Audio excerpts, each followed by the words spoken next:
আটাইতকৈ কোইনসিডেন্টলি ক'বলগীয়া কথাটো এইটোৱেই যে সেইজন জুবিন গাৰ্গক আজি অসমৰ ৰাইজে ইমান মৰমেৰে চায় সেইজন জুবিন গাৰ্গক মই বিবৰা মহাবিদ্যালয়ৰ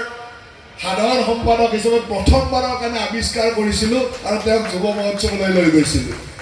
সোণৰ পদক পাইছিল ৱেষ্টাৰ্ণ ভোকেলত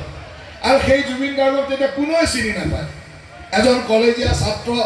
মই কলেজখনৰ জেনেৰেল ছেক্ৰেটাৰী কলেজত দেখি থাকোঁ গান গাই চুলি তুলি দীঘল মই ভাবিছোঁ ভাল গান গাব ৱেষ্টাৰ্ণ ভোকেলৰ তেতিয়া তাক ভোকেল গাবলৈ ৱেষ্টাৰ্ণ ভোকেল গাবলৈ লৈ গৈছিলোঁ আৰু সেই ৱেষ্টাৰ্ণ ভোকেলতে প্ৰথমবাৰৰ কাৰণে জুবিন গাৰ্গে সোণৰ পদক পাইছিলে আৰু সেইটোৱে জুবিন গাৰ্গৰ প্ৰথম ৰাজহুৱা চিনাকি যে তেওঁ এজন সংগীত শিল্পী হিচাপে আৰু আজি জুবিন গাৰ্গ কলৈকে গৈছে আপোনালোকে জানে সেই 91 চনৰ কথা